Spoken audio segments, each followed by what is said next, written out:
guys, thanks for joining us on Family Life today here on YouTube. Make sure you subscribe.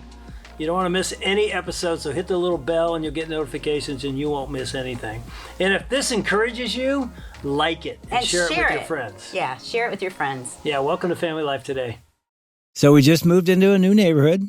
Yes. And one of the best things, I don't know what you're going to say about this new neighborhood, is not the house. It's not even the location. It's our neighbors. It's Roman and Helen. I was going to say Roman. Yes.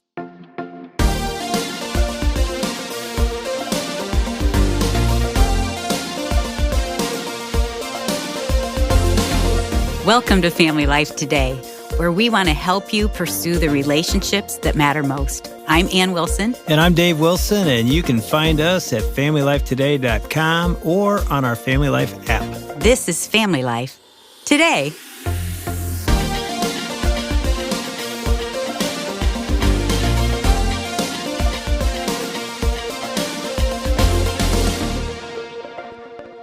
You know, we're pulling in and we're moving boxes in. Actually, it might have even been before that. Our neighbor right across the street, who looks exactly like Anthony Hopkins. He does. Oh, wow. Comes walking down to the end of the driveway with this big smile. I mean, I think Polish accent. Genuinely was excited to introduce us to the neighborhood. Mm-hmm. And he has become a really good friend. Really good friend. He came here when he was 18 years old from Poland, got to hear his story, how his wife's from Poland, from the village he grew up in. And they didn't even know each other, but they met here in the United States and got married. Yeah, and now every time our garage doors open, he texts and says, "Hey, your garage door's open." He's just that guy. We love him. Watching out for us. And here's what I thought. And our other neighbors, too, have been great. Yeah, and I thought the way we feel about Roman, just this genuine, love-filled man, does anybody feel that about Dave and Ann Wilson in this neighborhood? Because I think that's what we're supposed to be, the light of Christ. As we come into a new area, we should represent that. So we're going to talk about that today. But I also think, Dave, we've gotten really lazy. Like back in Michigan, you know, sometimes it's easy just to pull in the garage, put the garage door down, and go in without talking to anybody, especially if you haven't had a very good day. Yeah, so today we're going to change that. We're going to change us. Here we go. And we're going to change others. We got Don Everts back in the studio with us. Don, welcome back to Family Life Today. Always love being with you guys. Now, you're sitting over there smiling. I mean, you've written a book called The Hopeful Neighborhood. Yeah. The subtitle is What Happens When Christians Pursue the Common Good. So you're over there smiling because what we're talking about is exactly what you're hoping happens, right? Well, and I'm smiling because I just moved into a new neighborhood too. Oh. And by the way, this is your 31st It is my neighborhood. 31st for those who are keeping track at home. That's right. That's right. I've moved around a lot, and maybe it'll be my last. I'm hoping. But yeah, we just moved in, and it's been fun to get to know the neighbors. And, you know, we moved into a 135-year-old Victorian home, and we live in a kind of funky place. There are homeless people who come up to our door now. We live in a different neighborhood than we've ever lived in. So I'm smiling because we're kind of navigating the same thing of like, what is my relationship to this neighborhood going to be? Am I going to have a relationship? I think that's a good question. And should we have? And should we? No one expects me to. Yeah. It's culturally normal to not. And yet, you know, with the research we've done on neighborhoods and digging back into the scriptures and what the scriptures have to say about how we're meant to be a blessing to the people and place right around us, I think actually God invites us to. Like, life is more beautiful if we kind of become a part of this like web of people and place and pets and trees and streets and sidewalks and all the things around us. So I'm smiling because what a wonderful thing to be thinking about. You just alluded to what happened of what made us stop being outside and what took us inside. I was curious, like, what are those things? I think there are a wide variety of reasons. I think one interesting one here in the modern era is we have a huge emphasis on evangelism, which I'm a fan of. Like, most of my books are about evangelism. So, you know, but I think that we have equated like being a faithful Christian and relating with the people around us is mostly done by sharing the gospel message.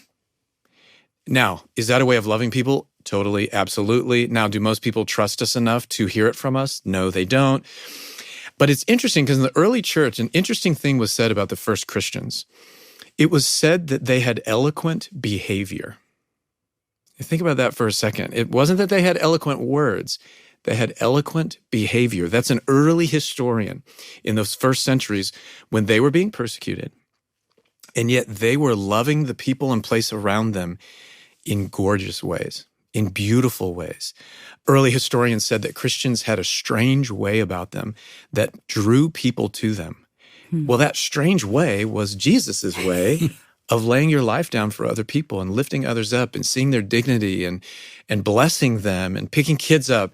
So I think one of the things that has changed is I think that maybe because the culture around us is shifting and we're kind of this post-Christendom era where like the culture is less Christian around us. And I think some people are kind of tempted, I'm going to close off and every now and then I'll just lob an evangelism grenade out, and hopefully, God can use it. Probably I'll be persecuted and they won't respond.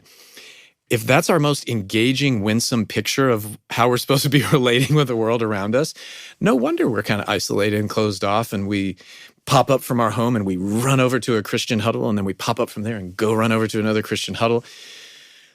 So I think we can huddle up like that and we've lost this picture, this biblical image of, it's right there in the garden.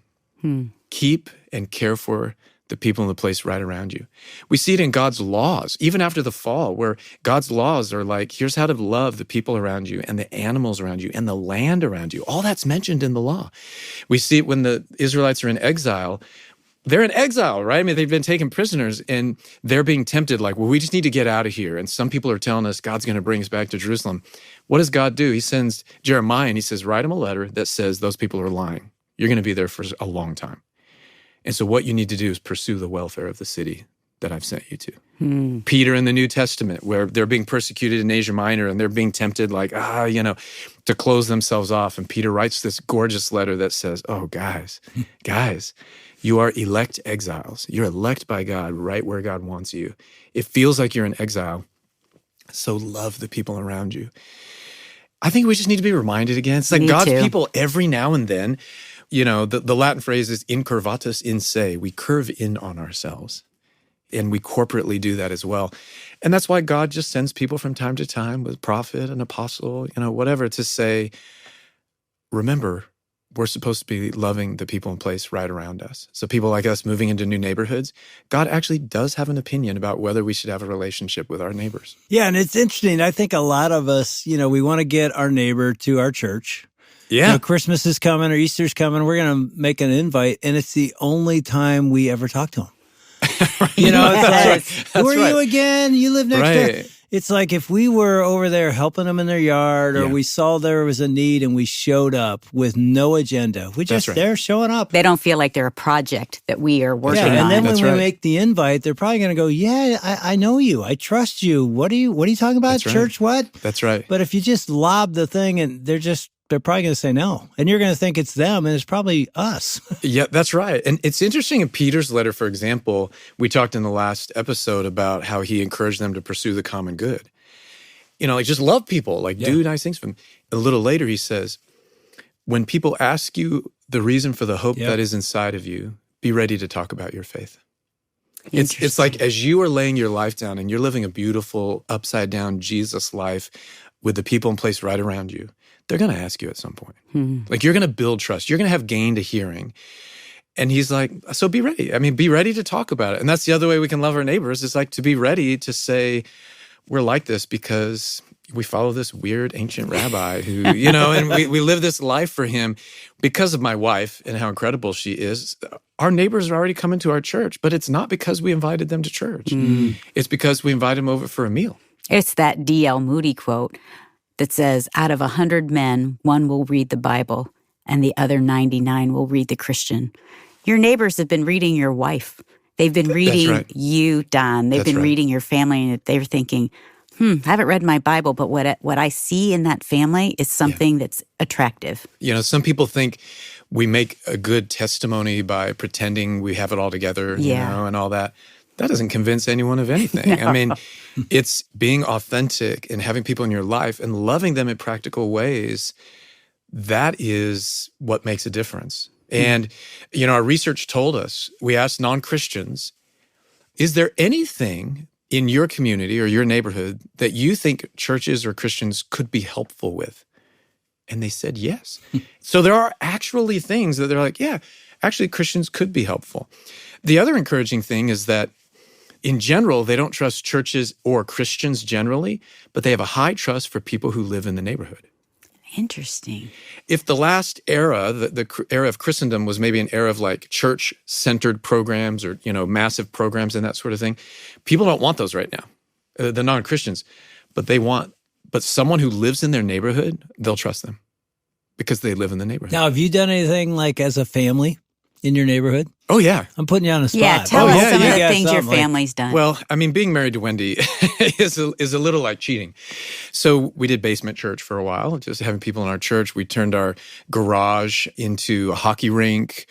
You know how a lot of people have fire pit? Well, we put ours in the front rather than the back. And people come by all the time. Hey, you want a hot dog? And people stop by, going to our neighbors and inviting them to holiday type things. Hey, we're doing this for the holidays. So all those kind of preceding kinds of things, block parties are great. All those things are ways of getting to know your neighbors, starting to be a blessing there. We make it a practice to just sit on our front porch rather than the back porch. Yeah, and that's just a simple thing. Simple. It's an outward focus. When I was a kid, nobody had trampolines. Nobody back in the day. But my family did. I don't even know how my dad got this square. It was a square trampoline. The first day we moved into the neighborhood, we took that square trampoline and we put it in the front yard. Wow. Purposely. My dad said, you guys want some friends? Put this out in the front yard. Every kid on our street was in the front yard. I like that idea about your fire pit. Yeah. Because people are just walking by and you can say hi to them. That's right. Yeah. So there's little things that we've done. There's bigger things too. We've invited neighbors to move in with us when things have happened. You really have done that? Sure. When there have been situations where they need help, where, things are going on in life and, come on over, and your washing machine doesn't work, come on over. But the prerequisite for a lot of those things, and this isn't rocket science, but it also is challenging, is to actually know people. So when we did this research with Barna at Lutheran Hour, we said, we need to make some tools that can help people get to know their neighbors better. So this will be silly, but because it's hard. If you've lived in a neighborhood for a long time, it's hard to re-engage and go, I totally forgot your name. And I know I say hi to you so awkward all the time, but I've forgotten your name. How do you re-get to know people? So we've created this neighborhood map, a simple little thing people can do to go and try to get to know people. We created this thing called Neighborhood Bingo. And so it's this bingo board.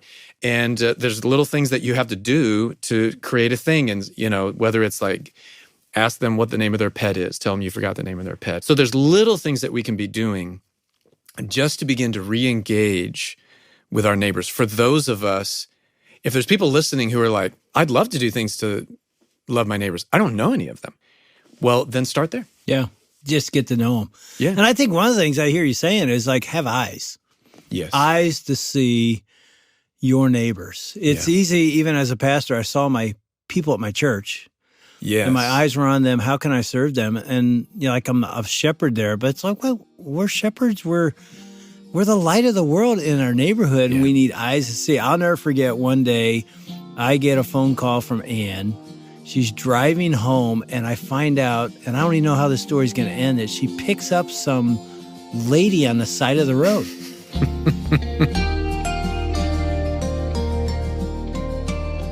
That's Dave and Ann Wilson with Don Everts at Family Life Today. We'll hear Don's response in just a minute, but first, all this week, when you help reach more families with God's truth by giving to Family Life, we want to send you a copy of kind of a unique book about how to teach your kids when they have questions about the Christian faith.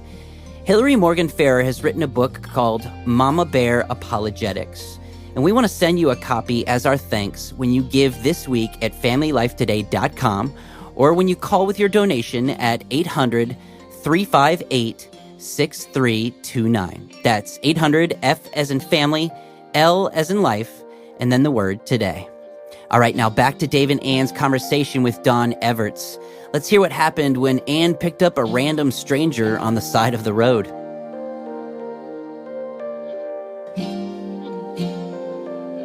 Yeah, I'm driving home, and when I get up in the morning, right after I turn off my alarm, I say a quick prayer.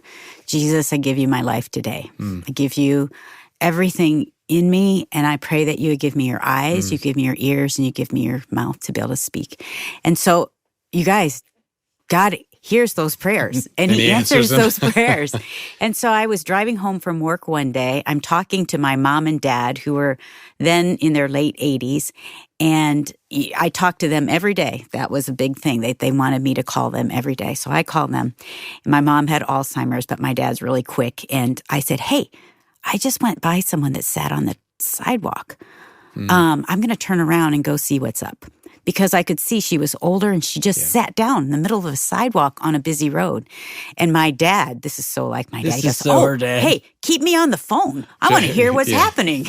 And so, because he was curious or because he wanted to protect you? No, he was curious. He's curious. Okay. He's like, It's an older happen. woman. And so I turn around, I go to this woman, and she's sitting, and I can tell she's probably in her late 80s as well. Yeah. And she has a huge bag and a purse.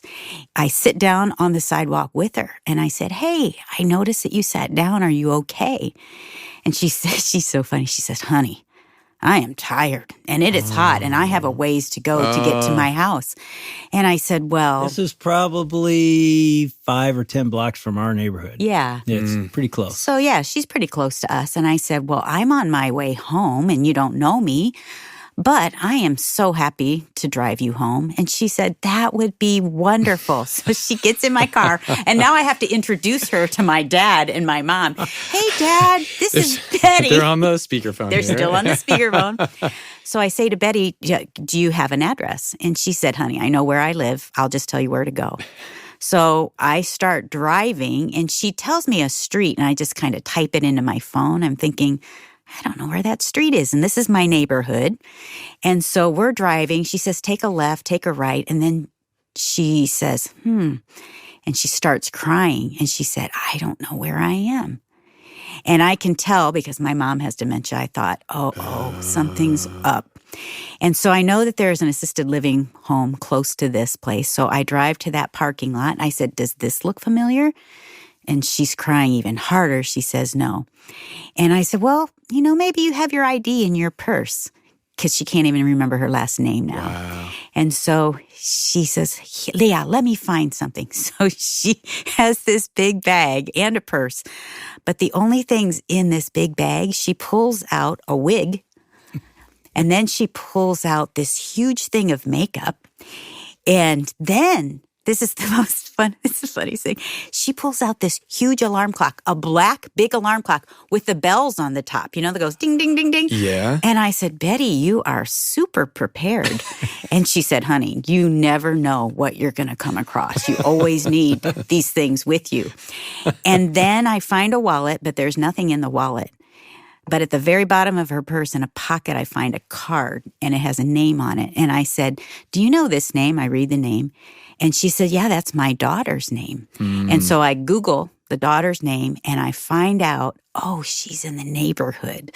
I know this street. Her The daughter daughter's is. street is near And where we so are. I drive to this. It's pretty close to Wow. us, this home. And in the driveway is a police car, a fire truck, and the sirens are going off. And Betty says, oh no, I think I'm in trouble. And so I pull into the driveway. This man comes running out, and he yells, Ann Wilson, you have my mom. And I said, what? He goes, of course. We have been praying, Father God, find our mother. And it was his mother-in-law. Wow. And he said she's been living in their home just a few weeks. She has dementia. He knows Ann because they go to our church. They go to our church. And he said, we prayed God send an angel to find her and bring her home. And he said, thank you for finding her and seeing our mom.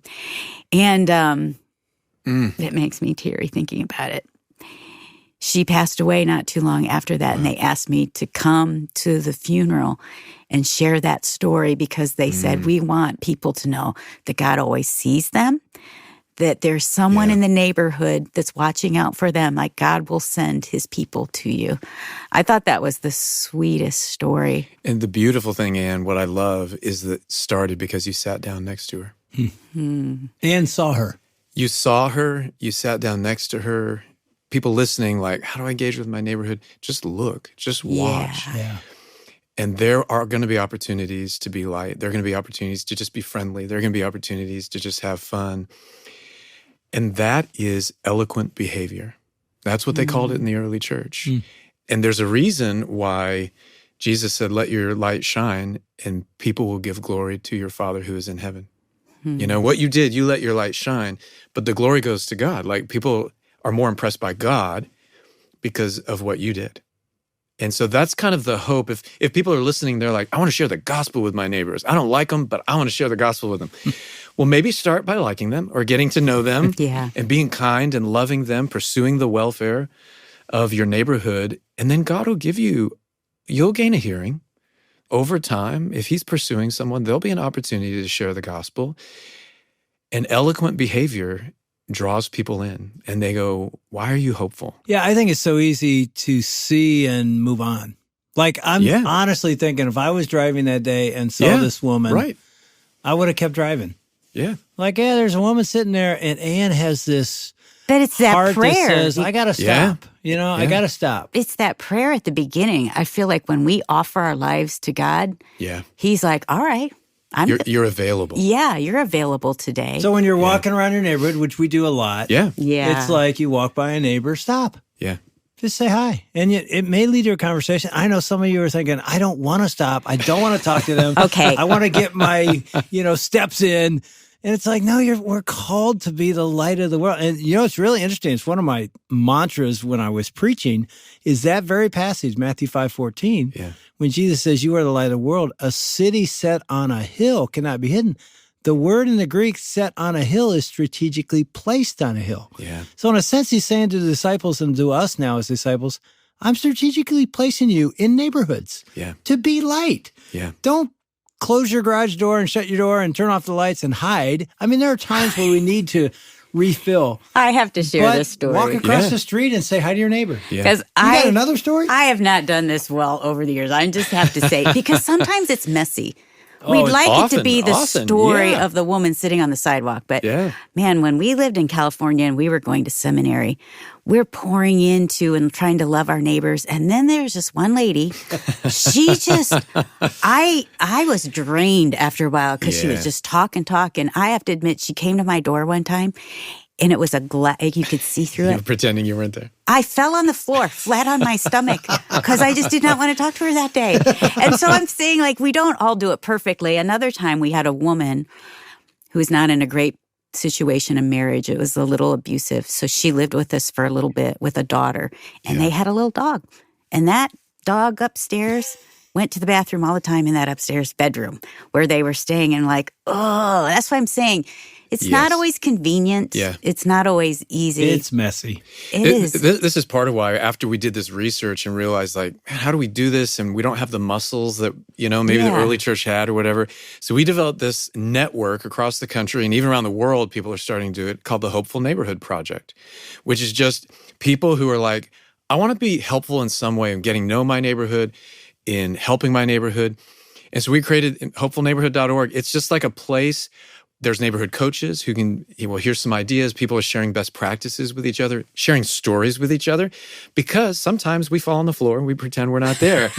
And we need to hear the story from someone else and go, oh, okay, I can do that. I can do that. Or to get ideas. It's embarrassing that we're out of practice because Christians should be like industry leaders when it comes to being good neighbors. Yeah. We really should. And we're not. Yeah. And that's okay. Like, we'll just admit it and repent. And then say, we have to grow. How can I get some help in this? How can I get some ideas? I'll just sit out front. I'll just that's an act of being available. Yeah. We'll see what God does. And I would say too, whatever you do, whatever you pray about, bring your kids. If you have kids in your home, Bring them into it. into it. Yeah, Have that conversation. absolutely. Pray at the dinner table. Lord, help us to love and see our neighbors. And what would that look like? And then talk to your kids about it and pray about your neighbors. It gives them a worldview. It gives them Absolutely. a vision for their neighborhood of how God can use them, not just sharing the gospel, but just in loving them. Every first day of school, because kids are all, first day of school. Yeah. Part of my speech, sending them off, I always say, I want you to keep an eye out for someone who's new to the school in your classroom or someone who doesn't have anyone to play with on the playground. Because we can get so caught up in ourselves, it's actually like your life is found by giving it away and by looking out for others. And we want to pass it on to our kids, and maybe they'll do better than we have done. You've been listening to Dave and Ann Wilson with Don Everts on Family Life Today. His book is called The Hopeful Neighborhood: What Happens When Christians Pursue the Common Good. You can get your copy at FamilyLifeToday.com or when you call us at 800-358-6329. That's 800, F as in family, L as in life, and then the word today. If you know anyone who needs to hear today's conversation, be sure to share it from wherever you get your podcasts. And while you're there, a simple way you can help more people discover God's plan for families is by leaving a rating and review for Family Life Today. Now, tomorrow, Dave and Ann Wilson are going to be talking with Hillary Morgan Farrer about the importance of instilling a strong biblical foundation for your kids' faith. That's tomorrow. On behalf of Dave and Ann Wilson, I'm Shelby Abbott. We'll see you back next time for another edition of Family Life Today.